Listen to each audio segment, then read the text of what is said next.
ಲಕ್ಷಾಂತರ ರೈತ ಕೂಲಿ ಕಾರ್ಮಿಕರಿಗೆ, ಮಹಿಳೆಯರಿಗೆ ಸ್ವಾಭಿಮಾನದ ಬದುಕನ್ನು ನೀಡಿರುವಂತಹ ಕೋಲಾರ ಚಿಕ್ಕಬಳ್ಳಾಪುರ DCC ಬ್ಯಾಂಕು ಯಾರಪ್ಪನ ಸತ್ತು.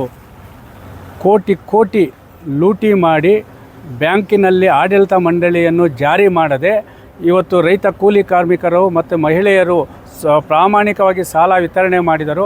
ಆ ಸಾಲವನ್ನು ಮರುಪಾವತಿ ಮಾಡಿದರೂ ಸಹ ಸಾಲ ನೀಡದೆ ಸತಾಯಿಸುತ್ತಿರುವಂತಹ ಈ ಒಂದು ಬ್ಯಾಂಕಿನ ಅವ್ಯವಸ್ಥೆಯನ್ನು ಸರಿಪಡಿಸೋರು ಯಾರು?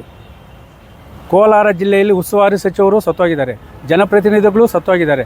ಯಾರೂ ಸಹ DCC ಬ್ಯಾಂಕ್ ಬಗ್ಗೆ ಧ್ವನಿ ಎತ್ತುವಂತಹ, ಗಟ್ಟಿ ಧ್ವನಿ ಇರುವಂತಹ, ಯಾವುದೇ ತಾಕತ್ತಾದ ಗಂಡಸ್ತನ ಇರೋದು ಯಾರೂ ಗತಿ ಇಲ್ಲ. ಇಲ್ಲಿ ಒಂದು ಕಡೆ ಬ್ಯಾಂಕ್ನಲ್ಲಿ 200 ಸ್ತ್ರೀಶಕ್ತಿ ನಕಲಿ ಸಂಘಗಳಾಗಿದೆ, 300ರಿಂದ 400 ಕೋಟಿ ಭ್ರಷ್ಟಾಚಾರ ಅಂತೇಳಿ ಇದಾಗ್ತಾರೆ.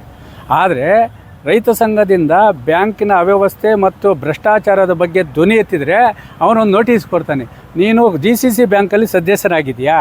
ಅಲ್ಲ, ಇವ್ರ ಅಪ್ಪಂದ DCC ಬ್ಯಾಂಕು, ಅಲ್ಲಿ SO ಇರ್ಬೋದು, MD ಇರ್ಬೋದು, ಇಲ್ಲಿನ ಏನು ವ್ಯವಸ್ಥಾಪಕರ ಅವ್ರ ಅಪ್ಪಂದ ಸತ್ತಲ್ಲ ಇದು. ಒಂದು ಬಾಬಾ ಸಾಹೇಬ್ ಅಂಬೇಡ್ಕರ್ ನೀಡಿರುವಂತಹ ಸಂವಿಧಾನದಲ್ಲಿ ಪ್ರಜಾಪ್ರಭುತ್ವದಲ್ಲಿ ಪ್ರಜೆಗಳಿಗಾಗಿ ಪ್ರಜೆಗಳಿಗೋಸ್ಕರ ನಾವೇನಾದರೂ ಧ್ವನಿ ಎತ್ತಬೋದು. ಸಂವಿಧಾನದಲ್ಲಿ ನಾವು ಎಲ್ಲೇ ಹೋರಾಟ ಮಾಡಲಿ ಆ ಹೋರಾಟದ ಹಕ್ಕನ್ನು ಕಿತ್ತುಕೊಳ್ಳುವ ಹಕ್ಕು ಇಲ್ಲಿನ ಬ್ಯಾಂಕಿನಲ್ಲಿ ಭ್ರಷ್ಟಾಚಾರ ಮತ್ತು ಭ್ರಷ್ಟ ಅಧಿಕಾರಿಗಳನ್ನು, ಭ್ರಷ್ಟ ಒಂದು ಆಡಳಿತ ಮಂಡಳಿಯನ್ನು ರಕ್ಷಣೆ ಮಾಡ್ತಿರುವ SOಗಿರ್ಬೋದು, ಇಲ್ಲಿನ MDಗಿರ್ಬೋದು, ಯಾರೂ ನಮ್ಮನ್ನು ಪ್ರಶ್ನೆ ಮಾಡೋದಿಲ್ಲ. ಒಂದು ನೋಟಿಸ್ ಜಾರಿ ಮಾಡ್ತಾರೆ, ನೀವು ಬ್ಯಾಂಕ್ನಲ್ಲಿ ಸದಸ್ಯರಿಲ್ಲ. ಅವನಿಗೆ ಕಣ್ಣು ಕಾಣಿಸದೇ ಇದ್ದರೆ ಹೋಗಿ ನಾರಾಯಣಗೌಡರು ಎಲ್ಲಿ ಸದಸ್ಯತ್ವ ಪಡೆದಿದ್ದಾರೆ ಅಂಥೇಳಿ ಅದನ್ನು ತನಿಖೆ ಮಾಡ್ಕೊಂಬರಲಿ. ಏನು ಇವ್ರ ಅಪ್ಪಂದಲ್ಲ ಬ್ಯಾಂಕು. ಇದನ್ನು ಆ ಭ್ರಷ್ಟಾಚಾರದ ವಿರುದ್ಧ ಧ್ವನಿ ಎತ್ತಂಥ ಹಕ್ಕು ನಮಗೆ ಸಂವಿಧಾನ ನೀಡಿದೆ. ಅಂಥ ಸಂವಿಧಾನ ನೀಡಿರುವಂತಹ ನಾವು ಯಾಕೆ ಧ್ವನಿ ಎತ್ತಬಾರ್ದು? ಅಲ್ಲ, ಯಾಕೆ ಧ್ವನಿ ಎತ್ತಬಾರ್ದು? ಅದು ಬೇರೆ ಬ್ಯಾಂಕಿನಲ್ಲಿ ನಡೆಯುತ್ತಂತಹ ಸರ್ಕಾರಿ ಒಂದು ಅಧಿಕಾರಿಗಳ ಒಂದು ಕಾರ್ಯವೈಖರಿಗೆ ರೈತ ಸಂಘದಿಂದ ಏನಾದರೂ ಹೋರಾಟ ಮಾಡಿದರೆ ಅದು ಅಡಚಣೆ ಆಗಿಬಿಡ್ತದಂತೆ.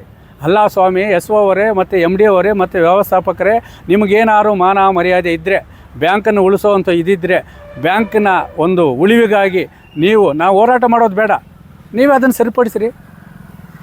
ಆರೋಪ ಪ್ರತ್ಯಾರೋಪ ಇದೆ. 10 ವರ್ಷ ಅಧ್ಯಕ್ಷರಾಗಿದ್ದರು, ಅವ್ರ ಪರವಾಗಿ ನಾವು ಯಾರ ಪರವಾಗಿಲ್ಲ. ಉಪ್ಪು ತಿಂದು ನೀರು ಕುಡಿಲೇಬೇಕು. ಬ್ಯಾಂಕಿನಲ್ಲಿ ರೈತ ಕೂಲಿ ಕಾರ್ಮಿಕರ, ಮಹಿಳೆಯರನ್ನ ಸಗಣಿ ತಿಂದಿರುವಂತಹ ಯಾವುದೇ ಯಾರೇ ಆಗಲಿ, ಅದು ಮಾಜಿ ಅಧ್ಯಕ್ಷರಾಗಿರ್ಬೋದು, ನಿರ್ದೇಶಕರಿರ್ಬೋದು, ಅಧಿಕಾರಿಗಳಿರ್ಬೋದು, ನಿರಂತರವಾಗಿ ಅವರ ಮೇಲೆ ಕಾನೂನು ಕ್ರಮ ಆಗ್ತದೆ. ಉಪ್ಪು ತಿಂದೋರು ನೀರು ಕುಡಿಲೇಬೇಕು, ಶ್ರೀಕೃಷ್ಣ ಜನ್ಮಸ್ಥಳಕ್ಕೆ ಹೋಗಲೇಬೇಕು, ಓಕೆನಾ? ಬ್ಯಾಂಕ್ ಉಳಿಲೇಬೇಕು. ನಾವು ಕೇಳ್ತಾ ಇರೋದಿಷ್ಟೇ, ನಿಮ್ಮ ಬೆಡ್ಡು ಬೆದರಿಕೆಗೆ ನಾವು ಎದುರೋರಲ್ಲ. ನೀವು ಎಷ್ಟೇ ಒತ್ತಡ ಹಾಕಿದ್ರೂ ದಿನಾಂಕ 12/8/2026 ಬುಧವಾರ ಬೆಳಗ್ಗೆ 6 ಗಂಟೆಗೆ ಹಾಸಿಗೆ ದಿಂಬು ಸಮೇತ DCC ಬ್ಯಾಂಕ್ ಮುಂದೆ ನಾವು ಅಹೋರಾತ್ರಿ ಹೋರಾಟ ಖಂಡಿತವಾಗ್ಲೂ ಮಾಡೇ ಮಾಡ್ತೇವೆ. ನಿಮಗೆ ತಾಕತ್ತಿದ್ದರೆ ನೀವು ತಡೀರಿ, ನಮಗೆ ತಾಕತ್ತಿದ್ದರೆ ನಾವು ಹೋರಾಟ ಮಾಡೇ ಮಾಡ್ತೀವಿ. ಬ್ಯಾಂಕ್ ಉಳಿಬೇಕು.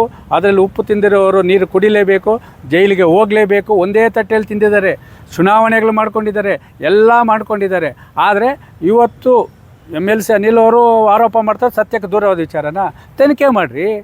ಅದೇನು ಬ್ಯಾಂಕನ್ನು ತನಿಖೆ ಮಾಡೋದು ಗೌಪ್ಯವಾಗಿರಬೇಕಂತೆ. ಏನು ಗೌಪ್ಯವಾಗಿರಬೇಕು?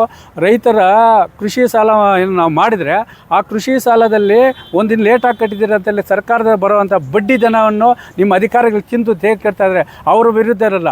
ಏನು ಭ್ರಷ್ಟ ಅಧಿಕಾರಿಗಳನ್ನು ಬ್ಯಾಂಕ್ನಲ್ಲಿ ಇಟ್ಕೊಂಡು ಭ್ರಷ್ಟಾಚಾರ ವಿರುದ್ಧ ಹೋರಾಟ ಮಾಡೋರನ್ನ ಹೋರಾಟ ಮಾಡಬಾರ್ದು ಅಂತೇಳೋ ಹಕ್ಕು ನಿಮಗಿಲ್ಲ. ನಾವು ಕೇಳೋದಾದಿಷ್ಟೇ, 12/8/2026 ಬುಧವಾರ ಬೆಳಗ್ಗೆ 6 ಗಂಟೆಗೆ ಹಾಸಿಗೆ ದಿಂಬುಗಳ ಸಮೇತ ಬ್ಯಾಂಕಿನ ಮುಂದ್ಗಡೆ ನಾವು ಹೋರಾಟ ಮಾಡ್ತೀವಿ. ನೀವು ಯಾರಿಗನ್ನ ಈಗ ಗೃಹ ಮಂತ್ರಿಗಾದರೂ ದೂರು ಕೊಡಿ, IG ಗಾರ ಕೊಡಿ, SP ಗಾರು ಕೊಡಿ, ನಮ್ಮ ಹೋರಾಟ ಹಿಂಪಡೆಯುವಂಥ ಸಂಚ ಇಲ್ಲ. ಬ್ಯಾಂಕ್ ಉಳಿಬೇಕು, ಭ್ರಷ್ಟ ಅಧಿಕಾರಿಗಳು ತೊಲಗಬೇಕು. ಈ ಒಂದು ಬ್ಯಾಂಕ್ನಲ್ಲಿ ರೈತರ ಮತ್ತು ಕೂಲಿ ಕಾರ್ಮಿಕರ, ಮಹಿಳೆಯರ ಹೆಸರಿನಲ್ಲಿ ತಿಂದು ತೀರಿ ಕುಡಿತಿರೋರು ಜೈಲಿನಲ್ಲಿ ಮುದ್ದೆಯನ್ನು ಮುರಿಲೇಬೇಕೆಂಬ ಹೋರಾಟ ಮಾಡೇ ತೀರ್ತೀವಿ ಅಂತೇಳಿ ಎಚ್ಚರಿಕೆ ನೀಡ್ತಾರೆ.